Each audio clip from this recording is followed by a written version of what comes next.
What's up, party people? It's Chris from Pro Photo, and this is Geared Up. This is our weekly live broadcast where we talk about gear, lighting techniques, we talk about my camera being out of focus, and all kinds of other fun stuff. But we take your questions, we break down cool things, take some pictures, and have a good time. Today, we're going to be talking about a really cool modifier that probably a lot of people don't get a chance to play with too much, and so it probably doesn't get as much love for as cool of a modifier as it is. And that would be this big behemoth right here. It's turned around backwards. I'll flip it around for you to see here in a second. But this is the Profresnel Spot. So it's a big Fresnel. Let's turn this around so you can see the front of it. It's a big 300 millimeter Fresnel. So you can see that right there. Maybe I'll kick on the modeling light of the light so you can see it. Come on. Oh, yep, I hit the wrong button. User error. So again, it's a big Fresnel, 300 millimeters. It broadcasts a really bright spot. You can see that going like right at you, but a beautiful spotted light. Again, the nice thing about it being a large 300 millimeter Fresnel is one, especially if you're using it closer, it can be a little bit softer. But the nice thing about the Profresnel Spot is by zooming your light, by using the normal zoom that you're used to using with a zoom reflector or a magnum reflector, something like that, this can take advantage of that as well. So it can really spot the light out, or it can actually flood the scene. And it does a really good job of just broadcasting this really beautiful collimated light, this direct light beam that, again, I think is quite beautiful. This one, I have the barn doors on. They don't come with the barn doors, but this just kind of gives you an extra ability to kind of cut and shape the light however you want to. So again, you have the ability to zoom the light in and out. You also have the ability to take and cut the light in and out too. Now, this isn't one of those modifiers that, unless you shoot a lot of Fresnel stuff, that you would probably have or that you would add to your arsenal.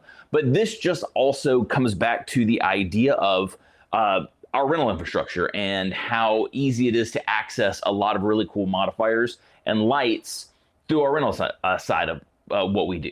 So if this is something that you're interested in playing with, or you have a shoot where you're like, man, I could really use a Fresnel and then the power of a flash, my Pro Photo light, you can go this route.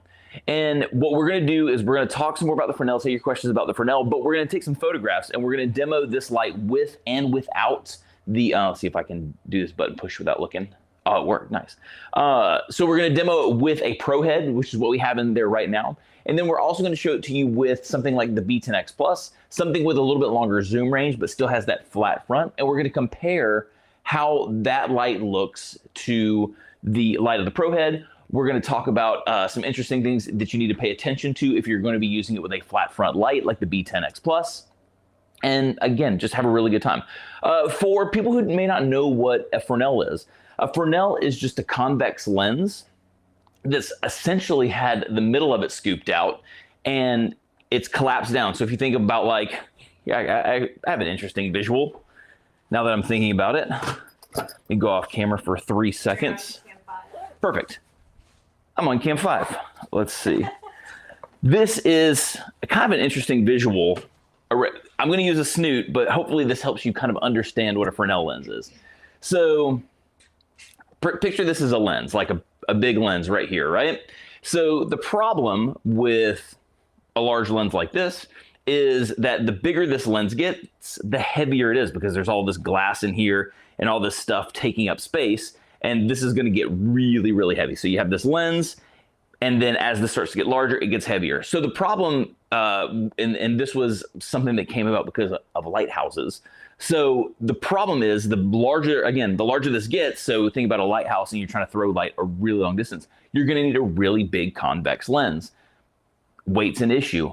So what they found is that you could scoop out all the middle stuff and collapse it down flat, but keep all the shape. So you're kind of breaking it into pieces. So if you kind of look in the snoot right here, so you're breaking into pieces. So it still has all the convex things about the lens, but you're just taking all of that, scooping out the middle, collapsing it down flat, and that's what a Fresnel is. So it takes that light from all directions and it collimates it, shoots it out in a beautiful beam, but that's what one of the things that makes Fresnel cool. Another little interesting tidbit about Fresnels is they have a bit of a green cast. The glass gives off a little bit of a green cast, and it will actually take out a little bit of magenta especially if you're photographing a person in skin tone. It's one of those things that people really like about it. So if someone's got a little bit more magenta in their skin, Fresnel can counteract some of that stuff. Really interesting. Really interesting. So again, that's kind of the quick and gritty on a Fresnel. Actually, you know what? Let me do... I wonder if I could show it with... You can't... I showed you kind of with the snoot, but now can we jump over this one more time? Let's see if I can actually show them all the convex like. So here's a... it's not going to focus, is it? So, so you can kind of see it right here, how there's all these little ridges. I'm trying to get right into the autofocus. There it goes. So in all these little ridges, all those little ridges are that convex lens collapsed into itself to give the same light pattern that you would have gotten from the convex lens, but in a flattened state, which is nice. So with that being said, we are going to flip around this Profresnel Spot. We are going to demo it for you so you can see it, again, zoomed in, zoomed out with a ProHead. You can see it zoomed in and zoomed out with a B10. And I'm going to show you, again, something that you need to pay attention to with the light beam as you're trying to get the light where you want it with the flat front light with the B10. So, cool. Any questions, anybody on this stuff yet? Yep. Hello, hello, hello. Hello, everyone. Thanks for coming and hanging out with us. So I'm going to be shooting with this. I'm not really going to be cutting with the barn doors. And I have them kind of cattywampus tilted right here because the way I'm shooting, I kind of am shooting right through them just because of the proximity that we're working, but cool. Light setup wise, just so you know what we have right now, we have a ProHead Plus going into a Pro 11 pack into the Profresnel Spot. That is going to be our main light. Our second light, our hair light, is actually an A2 up here, which also has a Fresnel on it, has the click Fresnel on it. So we're Fresneling all around the house. We've got a Fresnel hair light. We've got a Fresnel coming from the front as our main. And we will, again, play with that beam angle. So you ready to rock, Kate? For me? Let's do it. So when, can they see the Fresnel? Or is it kind of too far off? It's kind of, oh no, you can see it perfectly. Perfect. So my hand is right here. You can see it back here with the Fresnel. So when you're zooming the head, it's interesting. So a lot of times you would think as you push the head in like this, you're actually going to get a more pointed beam angle. With the Profresnel Spot, that's not the case. The farther in the light is into the modifier here, you're actually going to get more coverage. It's actually going to flood the scene a lot more. And then as you pull the light back, you zoom it out, you're going to be able to get that more pointed light beam. Can I give you a question? Yes. Okay, so Nelson is asking, what's the difference between the Spotlight and the Fresnel? Oh, are you talking about like our older, you said that was Nelson? Yes. Nelson, expand for me. I'm not sure if you're talking about the old Spot Small that we used to make that had this like an optical snoot versus this thing. Just let me know what you mean by Spotlight. Or unless you're talking about like a theatrical Spotlight. Cool. Let's do this. So the first shot that we're going to take is we're going to take the zoomed in version. So we're going to take the pointed light version of the shot. So the actual ProHead is zoomed out from the Profresnel Spot.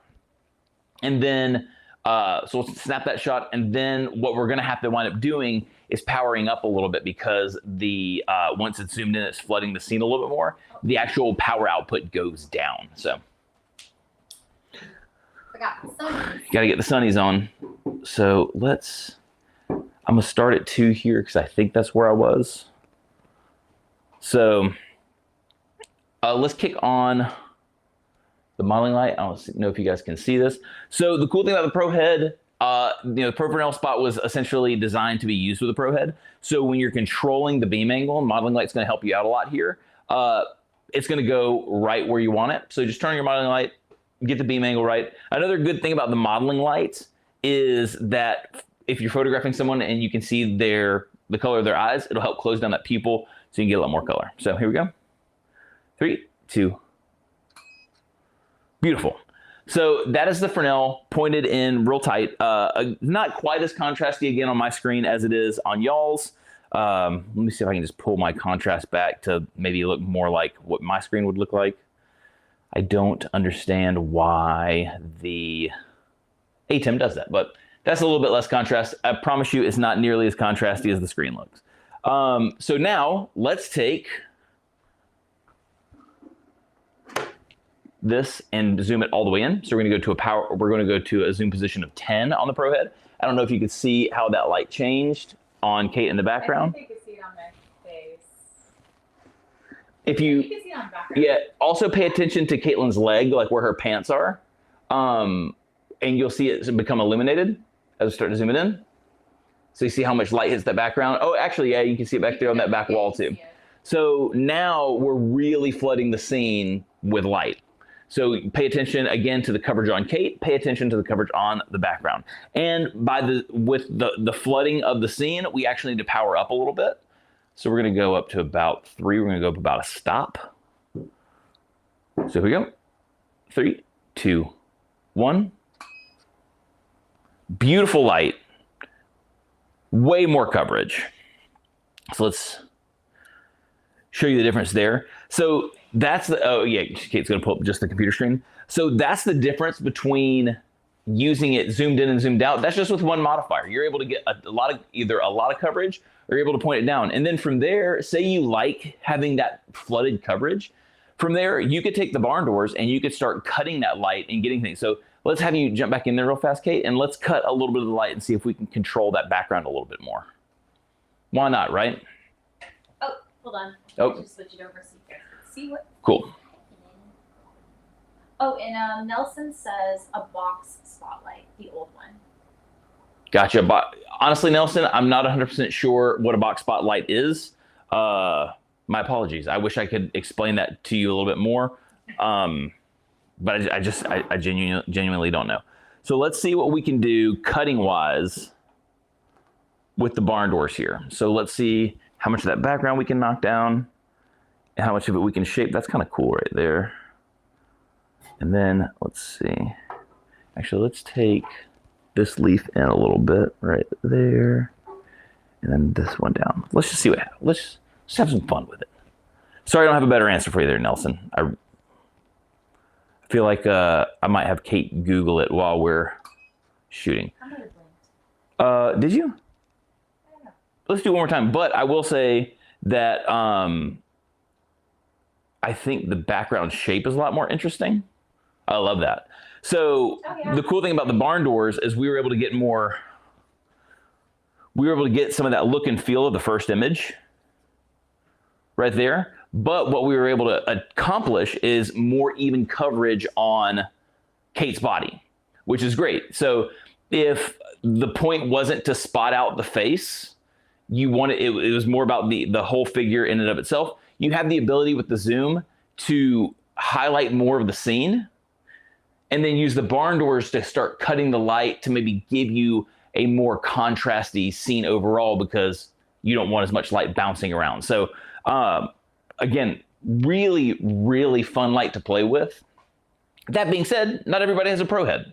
So let's talk about using this with a flat front light. So let me kick off the ProHead. Oh, and Nelson was talking about the ProPhoto Zoom Spot that was discontinued.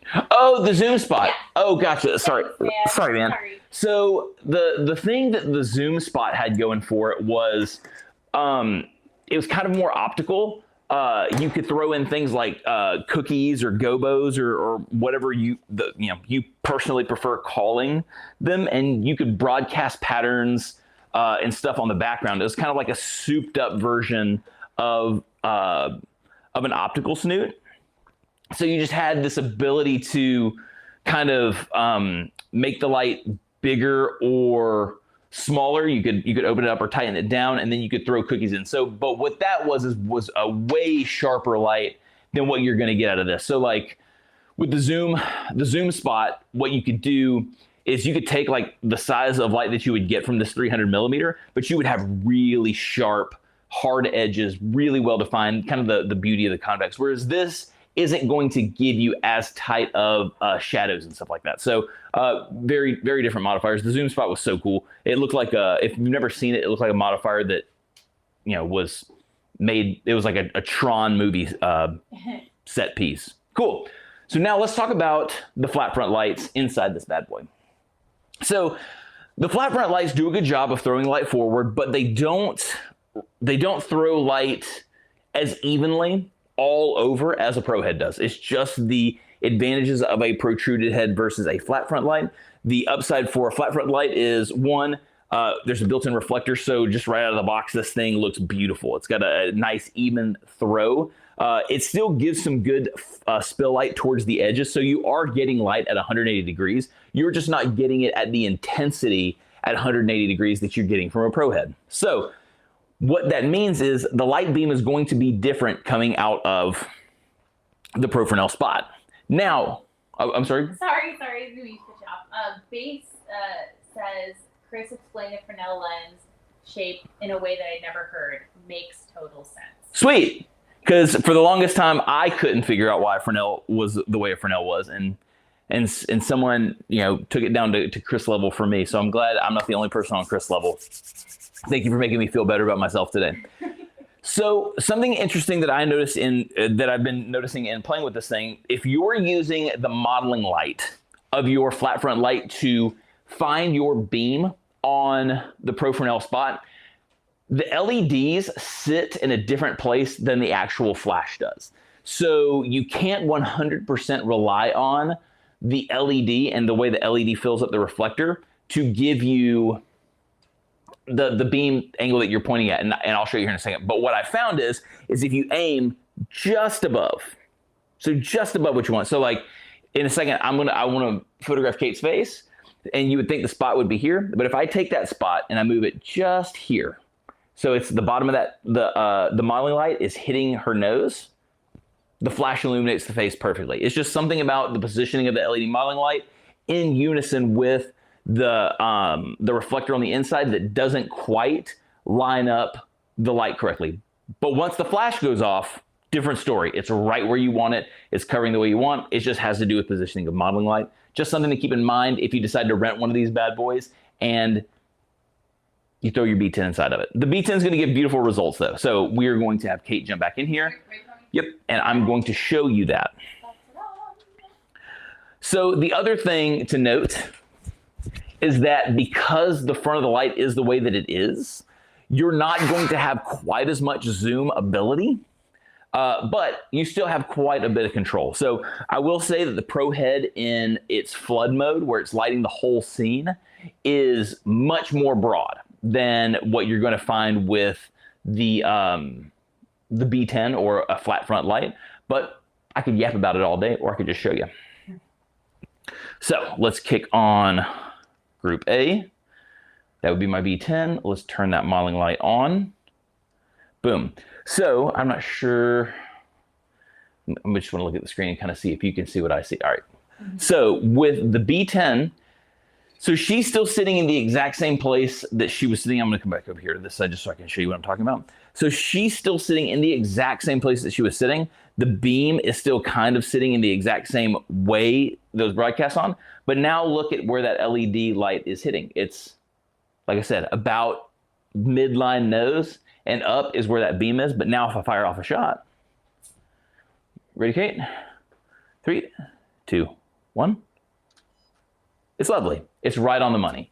So again, it's something about the angle of the beam or the positioning of that LED modeling light in correlation with how the light's gathered with the Fresnel that again puts the actual beam that you're looking for with the modeling light, just trying to find the beam with the modeling light, position the modeling light just a little bit higher.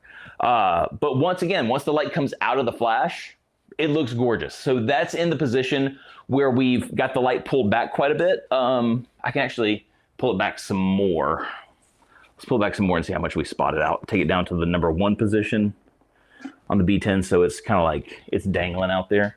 Honestly, should probably do something about the fact that it's hanging out that far. So here we go. So a little bit above the eyes. Let's see what we're looking like. 3, 2, 1. It's a little bit higher than I want. The beam is definitely kind of shooting past her face. A little bit lower. Yeah, but I also think the beam just kind of spotted out a little bit more. So again, we're going to go just at the bridge of the nose. 3, 2, 1. And there it is, right on the face. Okay, cool. So that's the most spotted out version of, I'm gonna do this really fast. I'm gonna get myself a green here so I know that, and then I'm going to give myself an orange here just so I know the differences. All right, cool. So now let's zoom it all the way in and try to flood the scene with the flat front light and see the comparison there with the two heads. Cool. So again, because the light is pushing a little bit more, we're going to get some more coverage, but I think you're going to find that we're not going to get as much coverage as we got out of that ProHead. So here we go, 3, 2, 1. So what we got here, again, is a nice even coverage on Kate's arm, and it's got a lot of the feel on the background that the barn doored version of the ProHead, when we took the barn doors and we started cutting the light a little bit more, it's got a little bit more of the look and feel of that shot. So if you're really looking to get the full effect from the Profresnel Spot, it's best to use it with the ProHead. It just is. It's what it was designed to be used with originally.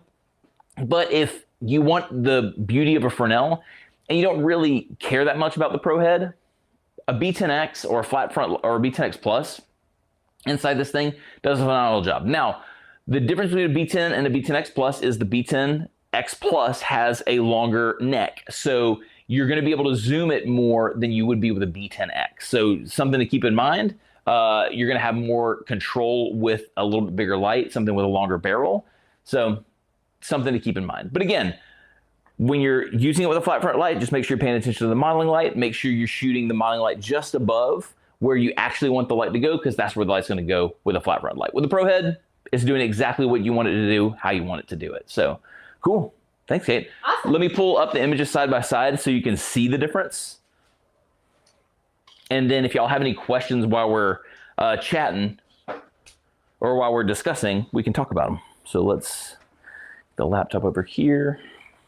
Oh, base, yes, pro photo is usually me talking, but sometimes I think it's Susan, yeah? Yes. Uh-huh.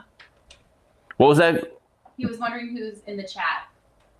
Oh, yeah. Usually in the chat, it's Kate. But sometimes you'll see Susan, our social media guru, hanging out in there and yucking it up with everybody as well. So let's first talk about the zoomed out version. So here we go. So the difference between using the ProHead and using the B10X Plus, when we have it in a position to be filling the Profresnel Spot as much as possible, differences are night and day. So you can clearly see we have a ton more coverage here. Sorry, hold on. No problem. Now they can see it. Oh, gotcha. So here you can see on the left with the ProHead, there's a ton more coverage. The background's a lot more even. It's really flooding the scene. Kate, top to bottom, way more even than the shot on the left. Now, that being said, if you look at the shot on the left, we are getting good coverage. And if you look down here, kind of at the leg where her pants are a little bit lighter to the top of her head, the difference in exposure isn't that much. So it's something that can be easily edited if you needed to, if you wanted a little bit more coverage there. But all in all, it does a good job. They're just not giving you the exact same light throw. And going with something in this, like the ProHead, is going to yield you more light shaping ability between how much light you can put into the Fresnel and then how much you can cut it with the barn doors. So you can see the difference between, this is the B10. So you can see how much zoom ability you have even with just the flat front light. Even though we weren't getting the flood to the background that we were getting to the with the ProHead, you can see the difference in the exposure on Kate by zooming it in and out. So this right here is where we're spotted out really, really tight. You can see a lot of focus on the face, and then look how quick, once it kind of gets here to the wrist and the top of the shoulder, it just falls off. So if you're looking to get your light pointed right in a direction that you want, this is a really cool tool, even with a flat front light, because you still have quite a bit of control. Now, let's talk about how much zoom ability you have with the ProHead. So the ProHead, maybe I probably could have pulled back a little bit on the exposure here. But again, I will say this. Let's actually, before we even get into this thing, let's talk about the two spotted out shots. With the flat front light, the B10, you can actually control more light and more of a spot range. So even though you can't get as wide on the shot as far as flooding the scene with light, you can actually get a tighter light on the flat front light than you can with the ProHead. This one, I'm going to pull the exposure back a little bit because it got a little toasty. But even with the exposure back, it's close, but it's not quite as spotted out as your B10X Plus is here. Now, with that being said, let's go back up here and compare the two heads to one another. Let's go here and let's get rid of this one. So light quality wise, if you look at like the shadows and the line of demarcation on the shadows, they're very similar.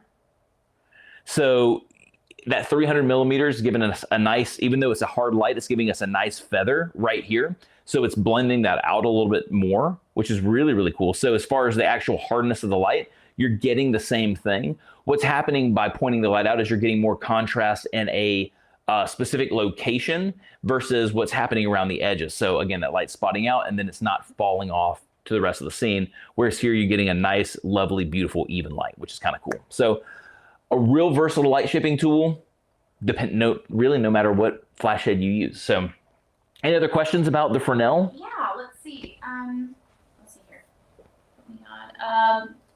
Let's see. Nelson, this is great. You have really properly answered my question. You can do so much more with Fresnel to control the light. Excellent demo. Thank you. Oh, thank you, Nelson. Thanks, Nelson. I really appreciate it. Thanks for the input. Love these demos. Can't always get here live, but they always rebroadcast. You're here live, so you can always come back. And don't hesitate to, if you can't ever catch this live and you have a question, don't hesitate to reach out. I know Kate intermittently flashes my IG handle up on the thing. You can DM me. Absolutely. We can chat via DMs on Instagram. So. Awesome. And then this is from Josh. Let's see.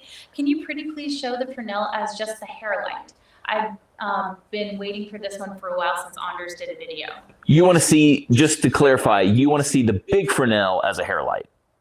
Clarify that for me. And yes, or do you want me to turn off the big Fresnel and show just the click Fresnel that we have going with the A2 as the hair light? Just let me clarify that. I'll be happy to do it for you. Awesome. And let's see. Howdy just logged in. How about a ProHead? We did the ProHead. Yeah. We did the ProHead. So I know you just logged in. If you, when this ends, or you might even be able to rewind it while we're midstream. We started the demo with the ProHead. And hopefully now you've seen the images that we talked about with the ProHead. So they're there. So you can go back and check that out. Okay, awesome. Let's see. So lucky. Can the glass dome for flat front monolights be, can you read that word for me, Chris? Let's see. MacGyvered. Gotcha. Okay. Can be MacGyvered onto the B10 even though it says it's not possible. I'm not going to tell you that you can. So the question was, can you MacGyver the glass dome onto the front of a B10? I'm not going to tell you that you can do it because I don't want to be responsible for the MacGyvering to malfunction and you to lose a dome. That being said, let me just double check. I think I have a dome right here. And then doubling back, Josh says big Fresnel. He wants to see the big Fresnel. Okay, cool. We'll do the big Fresnel. So in in case anyone's wondering what they're talking about MacGyvering, things like the B10x and the D2 can have this little glass piece put on the front of it. It doesn't get the flash tube into the dome, but it does change the look of the light slightly because this is opaque, so it can kind of gather light here as opposed to gathering light back here inside the reflector. Now that being said, on a B10, I'll show you that it does go into the housing area of a B10. I'm not going to tell you how to MacGyver it because I can't be responsible for you breaking it, but I mean, the B10 is 100 millimeter light. It's the size that we make with the other stuff. So the dome flange does fit into the area. Yeah. I'm not going to tell you how to do anything because, again, I don't want you to break it and go, Chris, what did you do? I don't know that I could live with myself. Yeah, that's true. Yeah. Let's see. Okay, so yeah, big light. Big light. Back there. And then do you want me to keep on spouting off some more? Sure. Faye says, I would love to see the A2 Fresnel as the main light. Okay, so 70 millimeter versus 300 millimeter. that's actually what I was going to do. I was going to make this the hair light and then take the A2 there to see its. So I didn't look it up. I can look it up really fast while I'm moving this thing around. I didn't look up, I don't have off the top of my head what the A2's beam angle is. So let me do that while I'm moving this into place. So, cool. And I think, so when you back out, Kate, there's a grip arm right behind your head. So just be careful. All right. Okay. Looking out for me. Trying to. Let's see. Let's go. The dome works great with the B10x. Yes, the dome's perfect for the B10x. Also the D1s and also the D2 dome is fantastic. Cool. Let's go here. So your beam angle. So the difference between going the Profresnel Spot route for your beam angles is you can zoom it so you can get a wider throw or a tighter throw. The beam angle of this Fresnel is only going to give you, it's only going to give you 34 degrees. Now that being said, I don't know, where's my click? Let's try one of my click grids. Let's try my 20 and see if I can throw it. I think you can. So you can get a 20-degree click grid over it. So you can control it with grids. One of them, I feel like the 10 degree is a little bit shorter on the back and it might not fit. Let's just double check. I want to make sure I'm saying the correct stuff before I say the incorrect stuff. So 10 degree, does the 10 degree do it? 10 degree has a little bit harder time just because the back of the grid itself is a little bit closer just to get that degree spread, but it does kind of float over the top of it. So it does click over it. So you could use it in theory.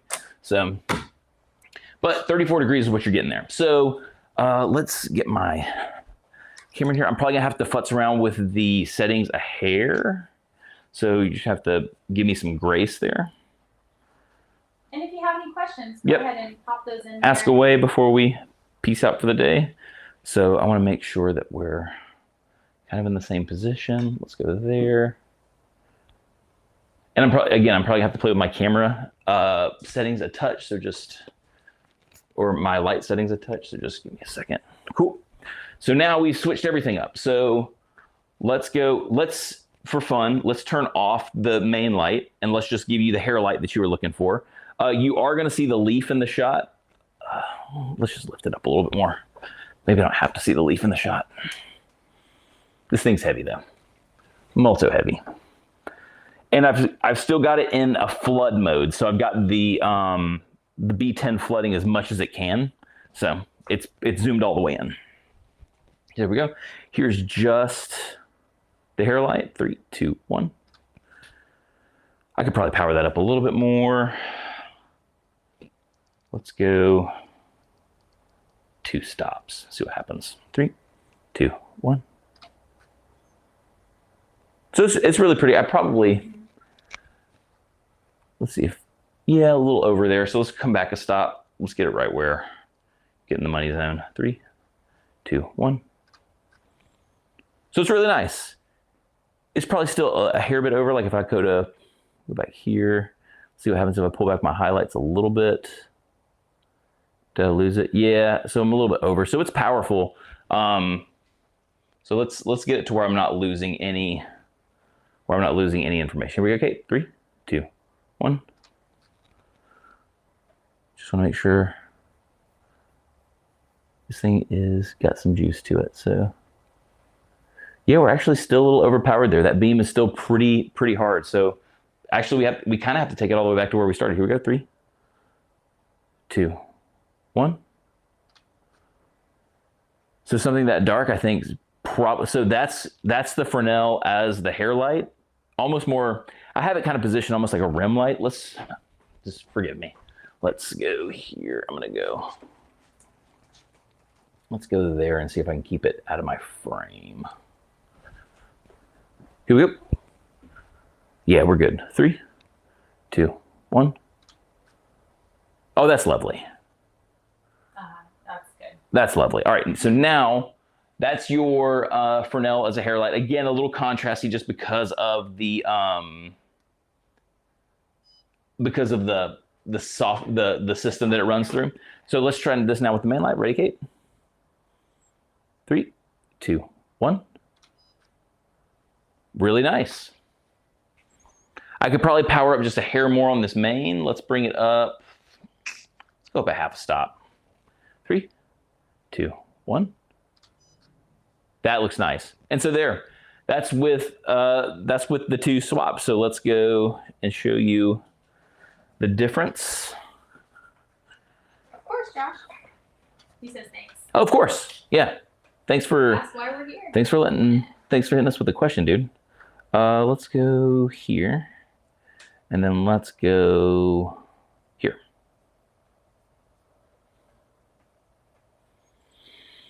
My framing's a little different on the last one, where we swapped everything up. I probably bumped something or we did something, but really cool stuff. So the 34-degree beam spread on the A2 is going to give you more of that wider coverage, like you see here with this is actually just the B10 in there zoomed all the way in. So this is giving you that wider coverage of the B10.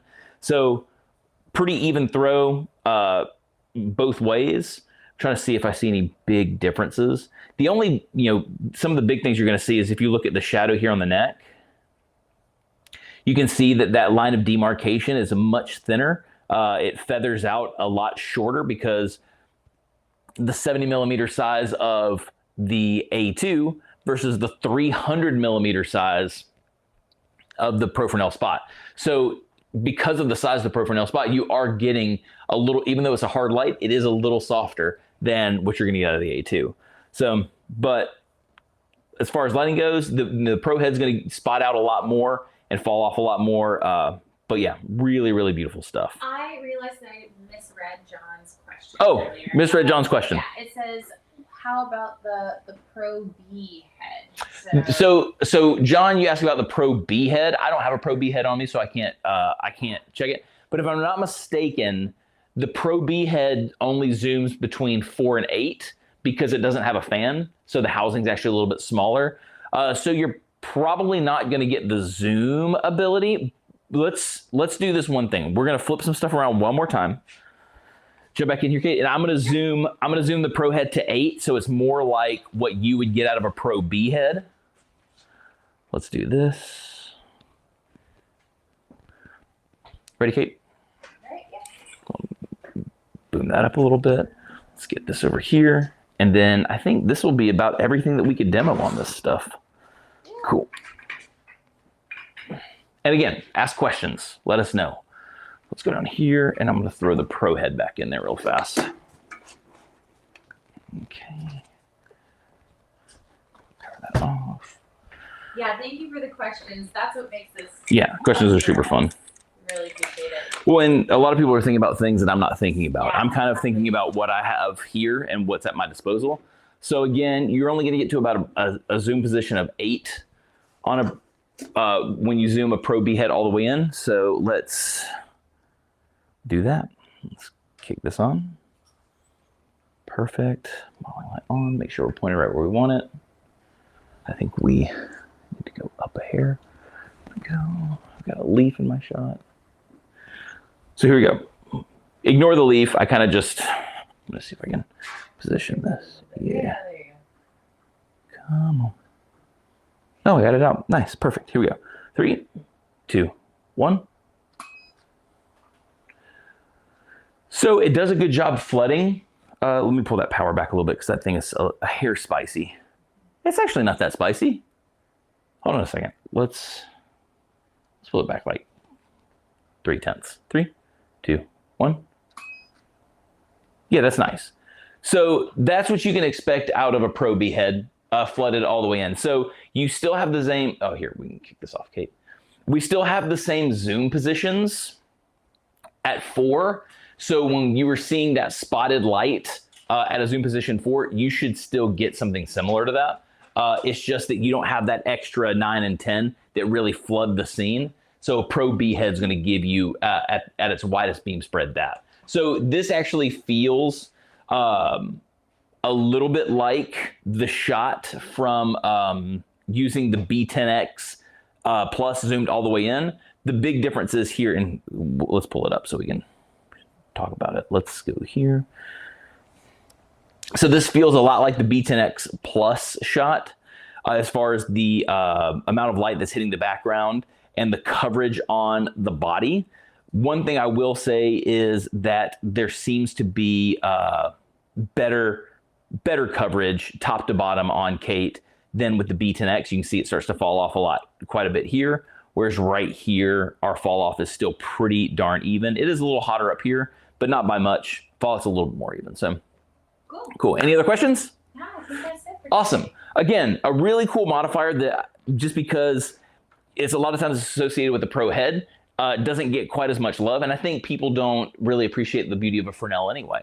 And so hopefully we can shed some light on the Profresnel Spot, make people realize what makes it so beautiful. And you can create some really, really cool images. Again, 300 millimeters, so it's a nice size. You have a lot of zoom ability, especially with a ProHead Plus with the full 4 to 10 zoom range. But even with something like a B10X Plus, like we showed, you can still control the light quite a bit with this modifier.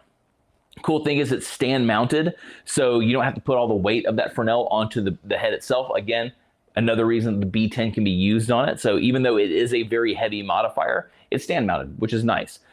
Optional barn doors give you some more cutting ability. Again, beautiful, beautiful light modifier. If just going to double check one more time for questions.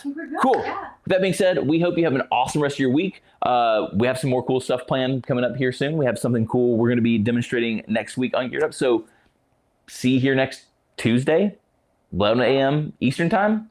Peace out, everybody.